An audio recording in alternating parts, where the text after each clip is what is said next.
Shalom, berjumpa kembali di dalam program DIK, Depth Insight Growth bersama saya Pendeta Edward Taliwongso. Program ini menyajikan diskusi dan kajian mendalam mengenai tokoh, tema, ataupun narasi tertentu di dalam Alkitab. Pada kesempatan ini kita masih melanjutkan Gospel Series, tetapi kita berpindah dari kitab Matius kepada Injil Markus. Dan saudaraku, kita akan mempelajari tentang Markus, seorang penulis yang dipakai oleh Tuhan. Siapa dia? Bagaimana dia menulis? Tema-tema apa yang dia angkat? Dan keunikan-keunikan apa dari gaya penulisannya? Terlebih kita akan belajar dari kepribadiannya, bagaimana kegagalannya, tetapi dia merupakan pribadi yang dipakai oleh Tuhan menjadi alat Tuhan yang luar biasa. Saya mengajak pemirsa di rumah untuk bergabung bersama dengan kami, atau saudara yang bergabung dengan tayangan ini lewat Facebook atau YouTube, disilakan untuk menuliskan komentar yang positif, bahkan juga saudara-saudara bisa memberikan pendapat saudara sehubungan dengan topik yang kita angkat pada kesempatan ini. Dan untuk membahas pelajaran kita pada kesempatan ini, kami telah mengundang seorang narasumber. Narasumber kita pada kesempatan ini adalah hamba Tuhan, Pendeta Randy Masengi, Master of Theology, telah menikah dengan Ibu Getsia Kawengian, Sarjana Pendidikan, dan keluarga hamba Tuhan ini diberkati dengan 2 orang anak, yaitu Abigail dan Samuel. Hamba Tuhan menamatkan pendidikan Master of Theology-nya dari Universitas Kelabat pada tahun 2021. Telah melayani selama 15 tahun dan saat ini dipercayakan sebagai gembala jemaat untuk Jemaat Maumbi dan Watu Tumau, daerah misi Minasa Utara, Bitung. Dengan pengalaman kerja dan juga kecintaan hamba Tuhan, juga latar belakang pendidikannya akan sangat menolong saudara dan saya untuk memahami topik yang kita angkat pada kesempatan ini. Mari kita sapa narasumber kita. Apa kabar Pendeta Randy? Puji Tuhan, luar biasa. Ya, terima kasih Pendeta. Saya percaya ini sudah kali yang kedua Pendeta boleh bersama-sama dengan kami dan siap untuk berbagi firman Tuhan. Terima kasih Pendeta. Terima kasih Pendeta sudah bergabung. Ya. Dan sahabat-sahabat di rumah tetaplah bersama dengan kami karena setelah yang satu ini kita akan kembali bersama dengan narasumber kita Pendeta Randy Masengi tetap di program DIK, Depth Insight Growth. Diskusi dan kajian mendalam mengenai tokoh, tema, atau cerita tertentu di dalam Alkitab. Memberikan motivasi dan bimbingan untuk menggunakan metode yang tepat dalam membaca Alkitab. Selalu saksikan program Depth Insight Growth setiap hari Jumat pukul 19 waktu Indonesia Tengah di YouTube channel Cornelius Media, Bridge to the Truth. Kembali lagi bersama dengan kami di dalam program DIK, Depth Insight Growth, di mana kita akan mempelajari Alkitab secara mendalam untuk memperluas wawasan dan mengharapkan terjadi pertumbuhan kerohanian. Sahabat-sahabat di rumah, kita akan membaca kitab suci, tetapi sebelumnya mari kita berdoa untuk meminta tuntunan Allah Roh Kudus. Bapa di sorga, terpujilah namamu ya Tuhan, oleh karena kasih setia Tuhan yang begitu dalam, tinggi, lebar, dan luas dalam kehidupan kami. Terima kasih oleh karena Engkau memberikan kepada kami Injil, di mana kami boleh belajar tentang siapa Tuhan kami Yesus Kristus dan karya penebusannya. Pada kesempatan ini kami akan melanjutkan dan kami berfokus kepada Injil Markus. Kami sangat membutuhkan kuasa Roh Suci ketika hambamu, Pendeta Randy Masengi akan memimpin dalam diskusi pendalaman Alkitab ini. Bersama-samalah dengan kami, di dalam nama Yesus Kristus kami sudah berdoa. Amin. Sahabat-sahabat di rumah, kami ajak Anda untuk bergabung dalam pembacaan firman pada kesempatan ini. Mari kita buka Alkitab kita di dalam Markus pasal 1 ayatnya yang ke-1. Markus pasal 1 ayatnya yang ke-1. Inilah permulaan Injil tentang Yesus Kristus, Anak Allah. Demikianlah Markus memulaikan Injilnya dengan menyatakan bahwa Yesus Kristus adalah Anak Allah. Ayat ini akan menjadi landasan kita untuk berdiskusi pada kesempatan ini. Dan tanpa berlama-lama lagi langsung kita menuju kepada narasumber kita. Pendeta Randy Masengi, sebenarnya siapa penulis Injil Markus ini? Lalu kemudian bisakah pendeta berbagi sedikit kira-kira latar belakang dari penulisnya? Ya, silakan. Terima kasih. Jadi sangat menarik judul dari kitab Injil yang kedua ini, ya, dengan nama Injil Markus. Karena nama kitab ini dari nama seseorang. Ya. Dan kita melihat baik bukti internal maupun bukti eksternal dari kepercayaan gereja, mereka mempercayai bahwa yang menulis Injil yang kedua ini adalah Markus yang namanya sering disebutkan di dalam kitab Perjanjian Baru. Nah, memang nama Markus ini adalah nama Latin. Sementara orang-orang Yahudi mengenal dia dengan nama Yohanes. Itulah sebabnya dalam beberapa tulisan penulis Kristen menyebutkan dia dengan nama Yohanes Markus. Nah, mari kita melihat beberapa kutipan di dalam Perjanjian Baru yang menyebutkan tentang Markus ini. Yang pertama, dia adalah anak dari Maria, di mana rumah mereka sering dijadikan sebagai tempat pertemuan dari orang-orang percaya di Yerusalem. Referensinya kita boleh baca dalam Kisah Para Rasul 12 ayat yang ke-12. Kemudian poin ataupun rujukan berikutnya dalam Perjanjian Baru adalah di dalam Kolose 4 ayat 10 yang menyatakan bahwa dia adalah keponakan dari Barnabas, rekan sepelayanan juga dari Rasul Paulus. Kemudian yang ketiga, Markus ini adalah seorang petobat Petrus, artinya Petruslah yang membuat dia menjadi orang Kristen. Sehingga bisa dikatakan dia adalah anak rohani dari Petrus. Buktinya di dalam 1 Petrus 5 ayat 13, di sana Petrus menyebutkan Markus dengan sebutan anakku. Anakku. Ya. Kemudian yang keempat, dia adalah rekan sepelayanan dari Paulus dan Barnabas. Di mana di dalam perjalanan pelayanan Markus dan Barnabas, dia seringkali menolong Paulus dan Barnabas dalam pelayanan mereka. Dan yang terakhir, Markus ini adalah orang yang menyertai pelayanan Paulus, dia juga ambil bagian, tetapi sayangnya dia sempat meninggalkan pelayanannya. Ya. Tetapi kemudian di akhir cerita, dia kembali dalam pelayanan dan membantu Paulus dalam pelayanan. Jadi itulah yang dapat diambil dari latar belakang bahwa Markus atau Yohanes Markus adalah penulis kitab Markus. Bahkan beberapa komentar Alkitab, baik Seventh-day Adventist Bible Commentary maupun Life Application Study Bible juga memberikan dukungan bahwa Yohanes Markus adalah penulis kitab ini. Ya, baik. Terima kasih Pendeta. Sangat menarik informasi yang sudah kita dengarkan. Kita lebih mengenal siapa penulis Injil Markus ini. Tetapi kira-kira apakah kesimpulan yang Pendeta sampaikan tadi ditopang oleh bukti-bukti sejarah? Misalnya tulisan dari bapak-bapak gereja yang seringkali dijadikan referensi untuk menetapkan bahwa si A atau si B sebagai penulis kitab tertentu di dalam Alkitab. Bagaimana Pendeta melihat hal ini? Oke, terima kasih. Nah, memang ada seorang yang bernama Eusebius, sejarawan gereja. Dia mengutip kata-kata dari seorang bishop dari Hierapolis yang namanya Papias.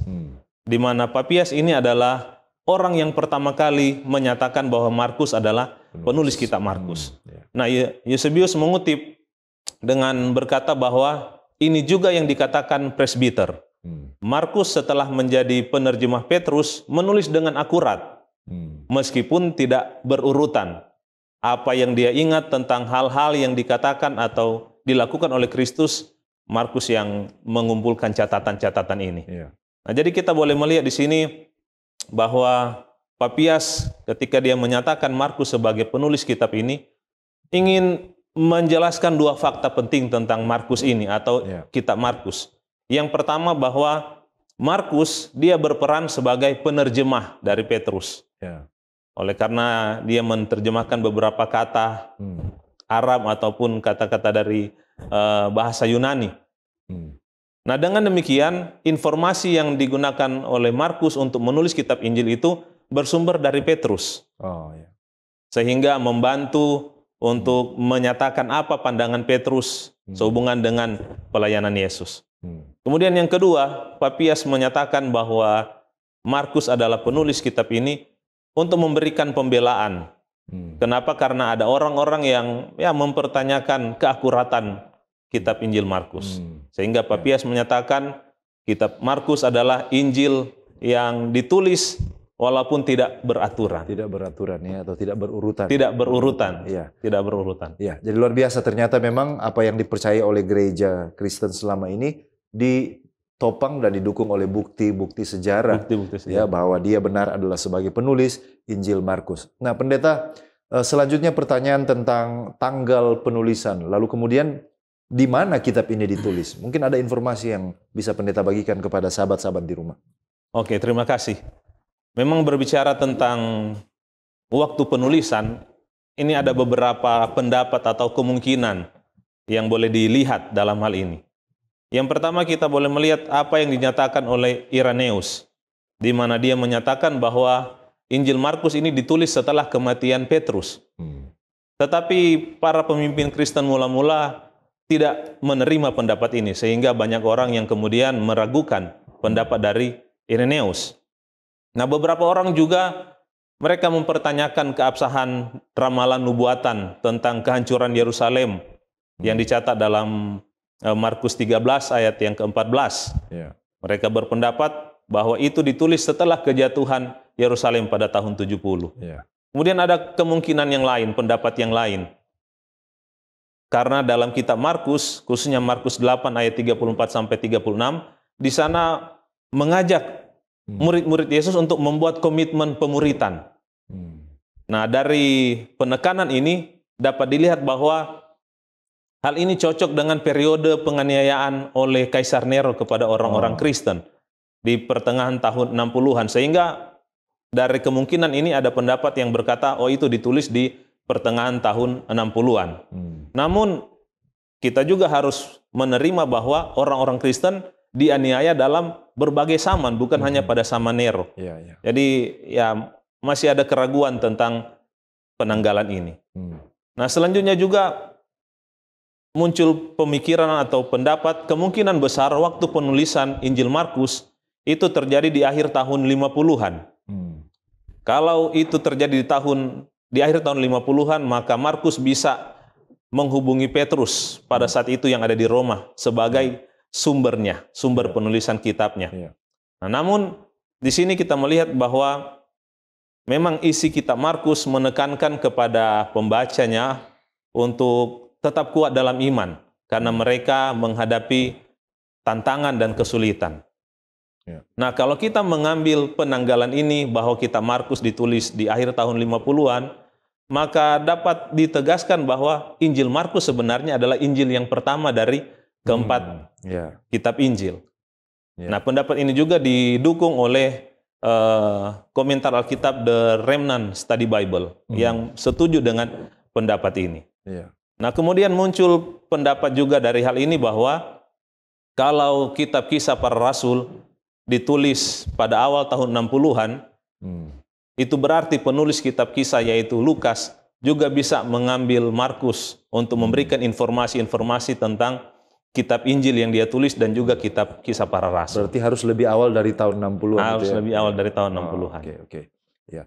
Ini sangat luar biasa, memang tidak mudah untuk menentukan tanggal, tetapi minimal kita memperoleh gambaran ya tentang diskusi. Nah, pendeta mungkin ada pendeta mau sampaikan tentang dari mana kitab ini ditulis oleh Markus, dari mana tempatnya? Dari mana? Ya.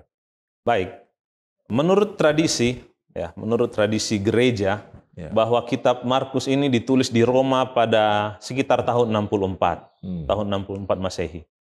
Nah, di sini kita boleh melihat bahwa Markus menulis kitab ini ketika dia berada di Roma oleh karena dia menemani Petrus yang juga berada di Roma karena dia adalah penerjemah dari Petrus. Dan ketika Petrus menjadi martir di kota Roma, Markus berada di sana bersama-sama dengan Petrus. Kemudian ada juga pendapat dari Clemens dari Alexandria maupun Irenaeus. Mereka juga menambahkan kesaksian tentang asal-usul tulisan-tulisan Romawi. Nah, prolog anti-Marcionit untuk Markus menunjukkan bahwa Markus menulis Injilnya ini di Italia. Dan kalau kita melihat referensi dari Markus di dalam 1 Petrus 5 ayat 13, ini menunjukkan bahwa dia bersama-sama dengan Petrus di Roma. Jadi ini memberikan informasi tambahan bahwa memang benar kitab Markus ditulis oleh Yohanes Markus di Roma.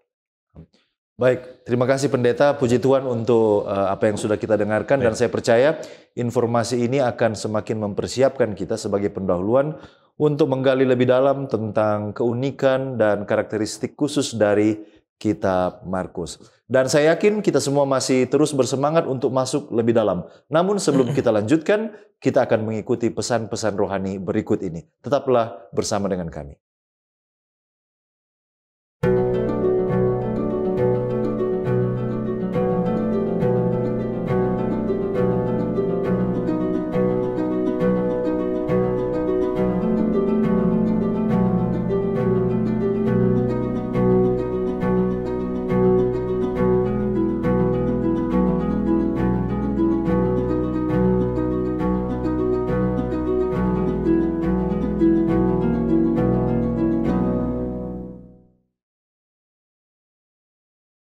Masih di program DIK, Depth Insight Growth, dan bagi saudara yang baru bergabung, topik yang kita angkat pada kesempatan ini adalah tentang Injil Markus.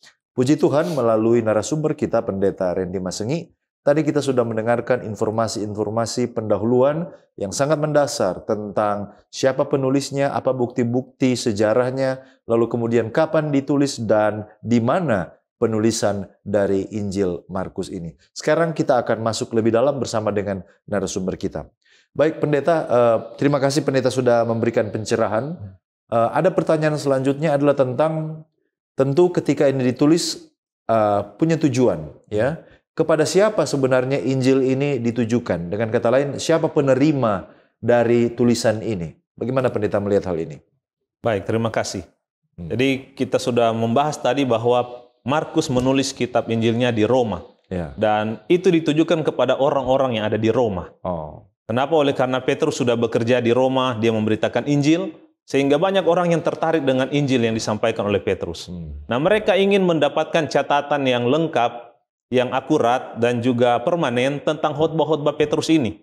Sehingga mereka meminta Markus yang adalah penterjemah dari Petrus untuk mencatatkan Injil ini bagi mereka. Jadi surat Markus ini ditujukan kepada orang-orang yang ada di Roma, orang-orang percaya, dan juga ya bangsa-bangsa yang ada di Roma. Oke, jadi bangsa Roma ya, bangsa teristimewa Roma. kepada bangsa Roma, sebagaimana tempat penulisan yang Pendeta sudah sampaikan tadi. Nah, apakah kita memiliki bukti internal, artinya dari dalam Injil itu sendiri, yang mengisyaratkan bahwa Injil ini benar-benar ditulis dari Roma, dan bukan ditulis untuk orang Yahudi? Apakah ada bukti internal dari kitab suci? Bagaimana Pendeta melihat? Baik, terima kasih. Jadi kita dapat melihat di sini ada ya kurang lebih 3 bukti internal yang menunjukkan bahwa kitab Markus ditujukan bukan kepada orang Yahudi. Yang pertama, penjelasan dari Markus tentang adat istiadat orang Yahudi, yang menunjukkan bahwa surat itu bukan kepada orang Yahudi. Karena untuk apa lagi dijelaskan adat istiadat kepada orang Yahudi yang sudah mengetahuinya. Sebagai contoh dalam Markus 7 ayat 3 dan 4. Di sana Markus menjelaskan tentang adat istiadat Yahudi, yaitu harus mencuci tangan dahulu sebelum makan. Dan kalau pulang dari pasar tidak bisa makan sebelum membersihkan diri. Nah, ini kan bukan kepada orang Yahudi tentunya, tetapi kepada orang yang bukan Yahudi. Kemudian dalam beberapa tulisan dalam kitab Markus, dia juga sering menerjemahkan ungkapan bahasa Aram, sehingga pendengarnya yang di Roma bisa memahaminya. Sebagai contoh, dalam Markus 3:17, di sana dia menggunakan kata Boanerges, yang menunjukkan kepada anak-anak guru dari Yohanes dan Yakobus. Kemudian juga dalam Markus 5 ayat 41, di sana dia menggunakan kata talitakum, ketika Yesus ingin membangkitkan atau memberikan kesembuhan kepada seorang anak. Pada waktu itu, dia menggunakan kata talitakum. Nah, kemudian Markus juga terkadang menggunakan padanan bahasa Latin untuk menjelaskan ekspresi dari kata-kata Yunani. Sebagai contoh dalam Markus 12 ayat 42. Di sana kita baca dia ada menggunakan kata dua peser atau lepta dalam bahasa Yunani. Kemudian juga dia menggunakan kata speira atau menggambarkan pasukan dalam Markus 15 ayat 16. Nah, jadi hal-hal ini yang membuat kita bisa berpendapat dan menyimpulkan bahwa surat ini bukan kepada orang-orang Yahudi. Jadi dia perlu memberikan informasi tambahan, karena kalau dia tulis kepada orang Yahudi telah memahami hal itu. Tidak perlu diterjemahkan ke dalam padanan bahasa Latin, ekspresi Yunaninya. Nah, terima kasih, ini sangat membantu kita untuk lebih menguatkan kesimpulan jawaban yang pendeta sampaikan tadi, bahwa Injil ini ditujukan kepada pembaca orang Roma yang bukan dari latar belakang Yahudi. Baik, setelah kita belajar tadi pendeta tentang informasi pendahuluan, penulisnya, kapan ditulis, lalu kemudian kepada siapa Injil ini akan ditujukan, kita masuk sedikit kepada teologi dari kitab ini. Nah, sebenarnya apa tujuan di balik penulisan kitab Injil Markus ini? Baik, jadi kita melihat di sini ada dua tujuan penulisan kitab Markus. Tujuan secara umum dan juga tujuan secara khusus. Nah, tujuan secara umum dari kitab Markus ini adalah untuk memberikan kepada orang Kristen di Roma dan juga di seluruh gereja catatan yang singkat dan sederhana tentang pelayanan Yesus di bumi seperti yang dikhotbahkan oleh Petrus. Jadi secara umum kepada banyak orang, pada orang-orang yang ada di Roma dan seluruh gereja tentang catatan pelayanan Yesus. Dan secara khusus itu Markus menuliskan Injil ini untuk menghadirkan Yesus sebagai hamba Allah yang menderita dan taat, seperti yang diungkapkan dalam kitab Yesaya pasal 40 sampai 49. Nah, dengan demikian, ketika Markus ingin mengantar para pembaca kitab Markus ini untuk melihat Yesus sebagai hamba Allah yang menderita dan taat, dia memulaikan suratnya ini dengan pelayanan Yesus kepada orang banyak. Bagaimana Yesus melayani, menyembuhkan, dan melakukan mujizat. Ini menunjukkan bahwa Yesus adalah hamba Allah yang menderita, taat, dan melayani umat manusia. Ya, jadi itu ya tujuan mengapa Injil ini ditulis, yaitu untuk menyatakan Yesus kepada orang Roma dalam catatan yang lebih ringkas, sederhana, langsung to the point, lalu kemudian memperkenalkan dia sebagai hamba yang melayani dan juga hamba yang diutus oleh Allah. Nah, tentu saja dari kita punya 4 Injil dan setiap Injil punya keunikannya tersendiri.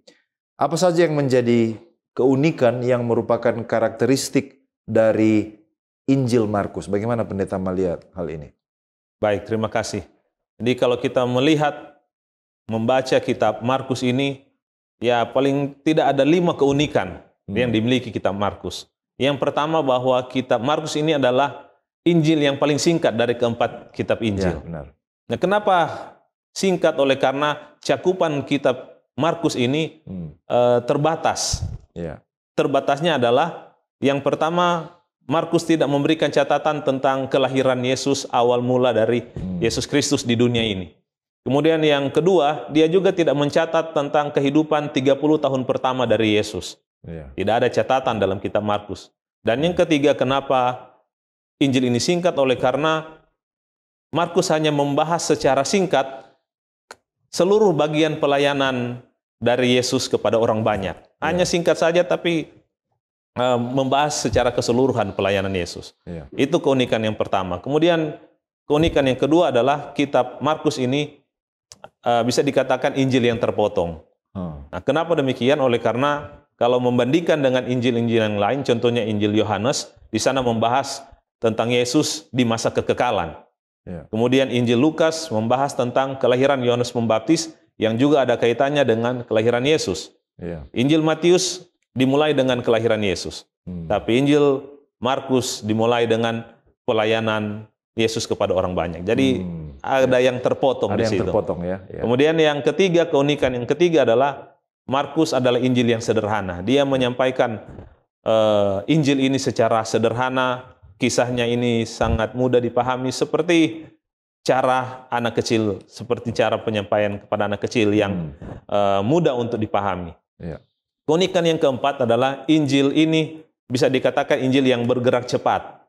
Kenapa? Karena perpindahan atau peralihan tema dalam kitab ini bisa dikatakan cepat oleh karena Markus seringkali menggunakan kata penghubung eutheos.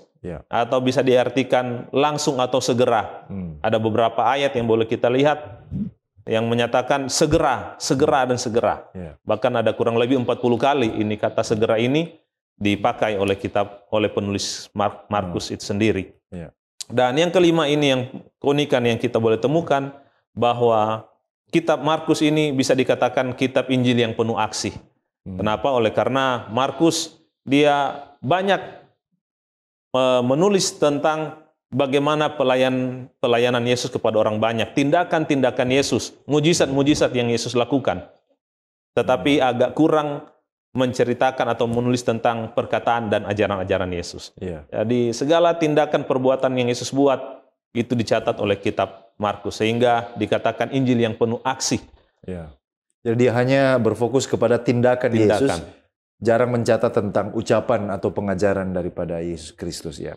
Jadi inilah sahabat-sahabat yang ada di rumah, karakteristik ya yang merupakan ciri khas khusus dari Injil Markus dibandingkan dengan ketiga Injil yang lain. Sangat luar biasa informasi yang telah kita dengarkan, dan ini akan menjadi pedoman bagi kita ketika minggu-minggu ke depan kita akan terus mempelajari tentang kisah-kisah dari sudut pandang penginjil yaitu Markus. Demikianlah kita sudah mendengarkan sampai saat ini informasi-informasi terkait dengan teologi dan juga tujuan, bahkan karakteristik khusus dari Injil Markus. Kita masih akan kembali bersama dengan narasumber kita, tetaplah bersama dengan kami.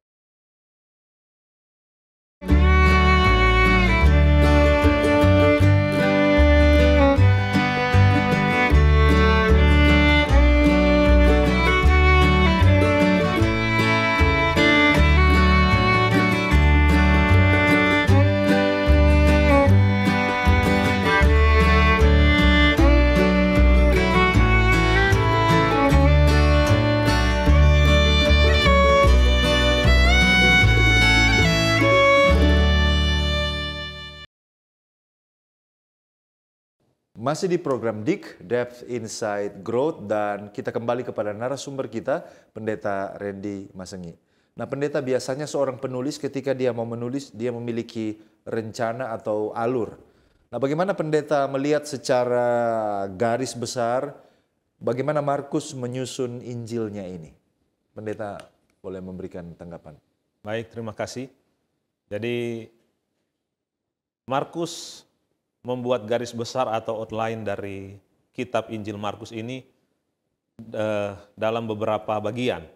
Bagian yang pertama mulai dari pasal 1 ayat 1 sampai dengan 13, di mana ini diatur secara sederhana yang dimulaikan dengan pelayanan Yohanes Pembaptis dan secara singkat merangkum bagian kehidupan Yesus, yaitu baptisan dan pencobaan Yesus.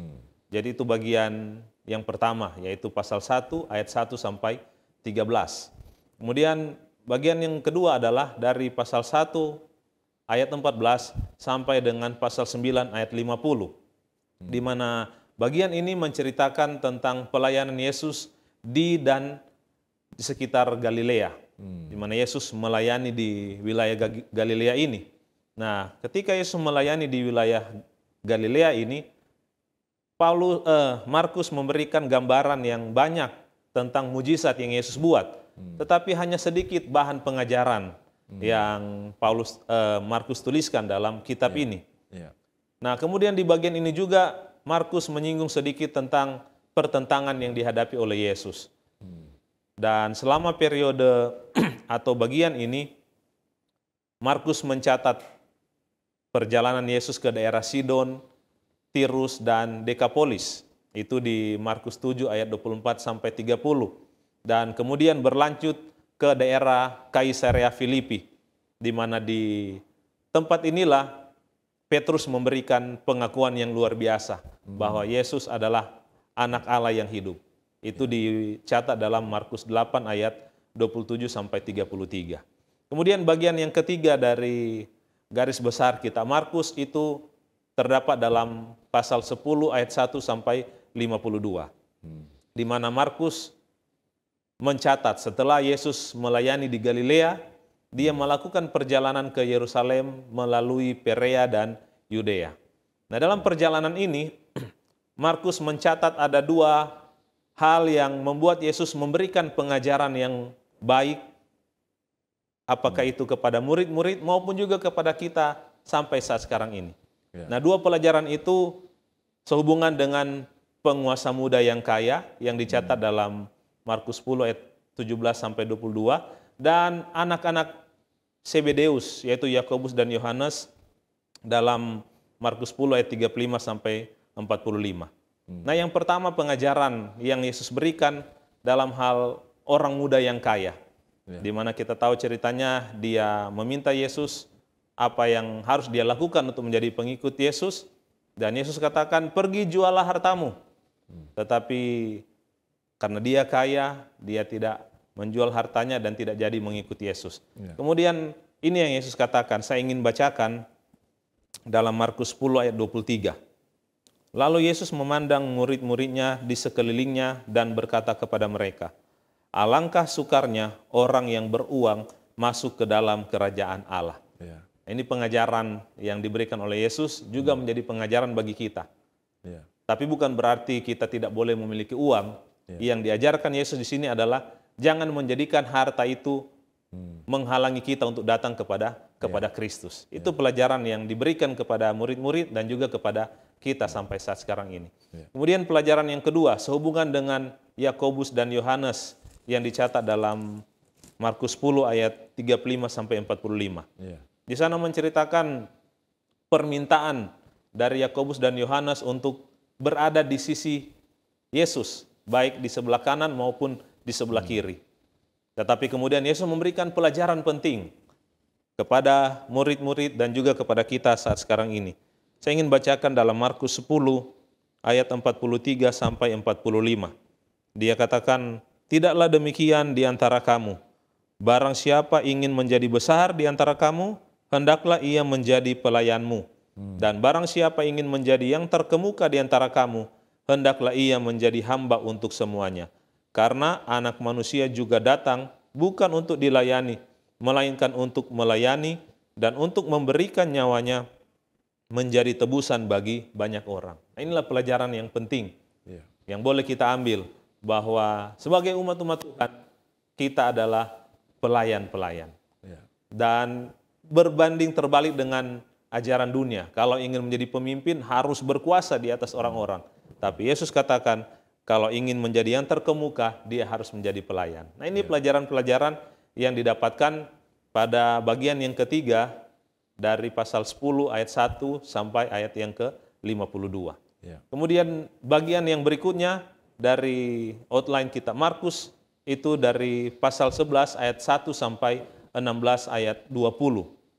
Di mana menceritakan atau menguraikan, menjelaskan minggu terakhir dari Yesus Kristus yang penuh gairah dalam melayani, penuh semangat, dan juga menceritakan bagaimana penderitaan dan kematian Yesus yang kemudian adalah kemenangan Yesus untuk membawa keselamatan bagi manusia.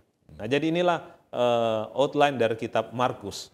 Dan kalau kita melihat dalam outline yang tadi dalam menggambarkan bagaimana tempat pelayanan Yesus, maka Markus hampir sama seperti Matius dalam menggambarkan pelayanan Yesus dari sisi geografis pelayanan, di mana Markus juga seperti Matius menggambarkan pelayanan Yesus dimulai dari Galilea, kemudian menjelang akhir pelayanan di Galilea, Yesus pindah ke daerah Tirus dan akhirnya sampai ke Yerusalem, di mana Yesus menghabiskan minggu terakhirnya di Yerusalem.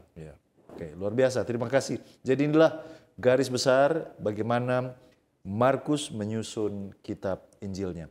Nah, pendeta, bagaimana dengan gaya khas, gaya khas penulisan dari Injil Markus? Apakah pendeta menemukan ada sesuatu yang menarik di sini? Baik, terima kasih. Jadi memang ada hal-hal yang menarik yang boleh kita lihat dari Injil Markus ini. Yang pertama yang boleh kita lihat, yang sudah kita singgung di awal tadi, bahwa Markus berfokus pada tindakan Yesus, bukan kepada pengajaran dan kata-kata Yesus. Jadi apa yang Yesus buat dalam pelayanan, dia menyembuhkan orang sakit, dia menolong yang lemah, bahkan dia membuat mujizat-mujizat, itu semua menjadi fokus dari tulisan Markus dalam Injil ini. Kemudian yang berikutnya juga, yang sudah kita singgung di awal tadi, bahwa Markus menggunakan ini kata segera ini sebanyak sekitar 40 kali dalam tulisannya ini. Ungkapan ini menunjukkan bahwa Yesus itu begitu aktif dalam pelayanannya. Kemudian yang berikutnya, hal yang unik juga yang boleh kita lihat dalam kitab Markus ini, di mana walaupun dia berfokus menitik beratkan pada tindakan-tindakan aktivitas Yesus, tetapi bukan berarti dia mengabaikan pengajaran-pengajaran Yesus. Ya. Ada juga dia menyinggung bagaimana Yesus mengajar orang banyak. Contohnya dalam Markus 2 ayat 13, Markus 6 ayat 2, dan Markus 10 ayat 1. Di sana Markus berkata Yesus mengajar banyak orang, tetapi dia tidak menuliskan kata-kata atau pengajaran yang diajarkan oleh Yesus. Dia tidak mencatat pengajaran Dia tidak apa. mencatat pengajaran apa, hanya menyebutkan Yesus mengajar orang banyak. Ya. Nah, kemudian hal yang menarik juga yang berikutnya, bahwa Markus juga menyinggung tentang kehidupan emosional dari Yesus. Menunjukkan sisi kemanusiaan Yesus yang juga punya emosi seperti kita manusia. Ada beberapa contoh yang boleh kita lihat. Yang pertama, Markus menyatakan bahwa Yesus punya belas kasihan. Ya. Di dalam Markus 1 ayat 41, di sana Yesus menunjukkan belas kasihan kepada orang yang sakit kusta dan kemudian dia menyembuhkan. Kemudian emosi selanjutnya yang diangkat oleh Markus adalah kemarahan. Di mana Yesus dikatakan dalam Markus 10 ayat 14, Yesus marah kepada murid-murid yang menghalangi anak-anak kecil untuk datang kepadanya. Kemudian sisi emosional yang berikutnya adalah Markus menggambarkan Yesus merasakan kesedihan. Itu di dalam Markus 14 ayat 33 sampai 34, di mana ketika Yesus berdoa di Taman Getsemani, dia merasa sedih, bahkan seperti mau mati rasanya. Nah, inilah menunjukkan bagaimana Yesus begitu sedih karena pergumulan hebat yang dia alami. Dan juga Markus menyinggung tentang emosi Yesus, yaitu dia merasa keluh kesah. Oleh karena orang-orang Farisi meragukan akan kuasa Yesus dan mereka meminta tanda. Sehingga Yesus merasakan keluh kesah oleh karena ketidakpercayaan dari orang-orang Farisi ini. Nah, kemudian hal berikutnya yang juga menjadi keunikan dari kitab Markus ini adalah bagaimana Markus memberikan perhatian khusus kepada tindakan Yesus untuk menyiapkan murid-muridnya bagi pelayanan di masa depan. Bahkan dibandingkan dengan kitab-kitab Injil yang lain, Markus menyatakan apa tujuan Yesus dalam memilih murid-murid. Itu dicatat dalam Markus 3 ayat 14 dan 15. Jadi kita boleh melihat di sini apa tujuan Yesus memanggil murid-muridnya ini. Dan ketika Yesus memanggil murid-murid ini, Markus juga mencatat bahwa Yesus dengan penuh kesabaran menghadapi kekurangan-kekurangan dari murid-murid. Di mana Markus mencatat atau mengidentifikasikan kekurangan murid-murid. Dan itu dicatat dalam Markus 5 ayat 31, Markus 9 ayat 10 sampai 13, dan Markus 10 ayat 13 sampai 14. Dan yang terakhir, keunikan dari kitab Markus ini adalah Injil Markus mengandung kristologi yang tinggi. Tadi di awal Pendeta Taliwongso sudah membacakan dalam Markus 1 ayat 1, menunjukkan Yesus sebagai anak Allah. Kemudian posisi ini dikuatkan oleh Bapa yang di sorga. Markus mencatat dalam Markus 1 ayat 11. Kemudian setan sendiri mengakui Yesus sebagai anak Allah dalam Markus 3 ayat 11. Kemudian Yesus sendiri juga menyatakan hal tersebut dalam Markus 13 ayat 32, Markus 14 ayat 61 sampai 62. Bahkan ketika Yesus sudah berada di salib, perwira juga yang berada di salib, dia juga mengakui Yesus sebagai anak Allah dalam Markus 15 ayat 39. Jadi inilah hal-hal yang boleh kita lihat dalam kitab Markus. Baik, terima kasih Pendeta sudah memberikan kepada kita hal-hal yang merupakan gaya khas daripada Markus sebagai penulis Injil yang mungkin tidak kita temukan di Injil yang lain seperti Matius, Lukas, dan juga Yohanes. Nah, di bagian-bagian penghujung dari diskusi kita tiba mungkin kepada aplikasi kira-kira dari seorang Markus. Dia adalah seorang murid yang pernah gagal seperti tadi Pendeta sudah sampaikan. Tetapi pelajaran apa kira-kira yang bisa kita ambil tentang bagaimana Tuhan justru menggunakan orang yang pernah gagal ini di dalam kehidupannya untuk menjadi alat Tuhan. Bagaimana pendeta melihat hal ini? Baik, terima kasih. Ya. Jadi saya ingin menyinggung sedikit tentang bagaimana pengalaman pelayanan dari Markus ini. Ya. Seperti sudah disinggung sedikit tadi di awal, bahwa dia bersama-sama dengan Paulus dan Barnabas dalam perjalanan misionaris yang pertama. Itu dicatat dalam Kisah 13 ayat 5. Tetapi kemudian dalam perjalanan misionaris ini, dia tidak menyertai mereka sepanjang perjalanan. Ada saat di mana Yohanes Markus ini meninggalkan Paulus dan Barnabas di Pamfilia. Itu kita boleh baca dalam Kisah 15 ayat 38. Nah, memang Alkitab tidak mencatat alasan kenapa Yohanes Markus meninggalkan Paulus dan Barnabas dalam pelayanan misionaris ini. Tetapi memang di dalam Kisah 13 ayat 4 sampai 12, di sana dicatat ketika mereka melayani di Siprus, ya terjadi kekecewaan di sana oleh karena hanya satu yang bertobat di Siprus. Ya. Dan ada perlawanan yang kuat dari setan, ada tantangan-tantangan yang besar.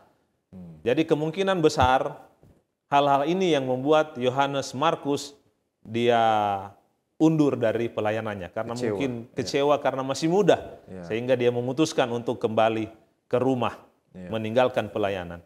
Tetapi cerita berlanjut setelah Paulus dan Barnabas kembali dari perjalanan misionaris mereka. Beberapa waktu kemudian Paulus menyatakan bahwa dia ingin kembali mengunjungi saudara-saudara yang telah mereka menangkan bagi Kristus. Dan dia memanggil juga Barnabas untuk turut serta.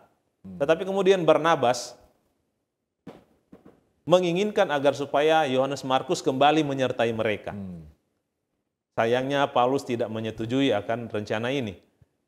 Karena pengalaman di waktu yang lalu melihat bagaimana Yohanes Markus ini meninggalkan pekerjaan pelayanan.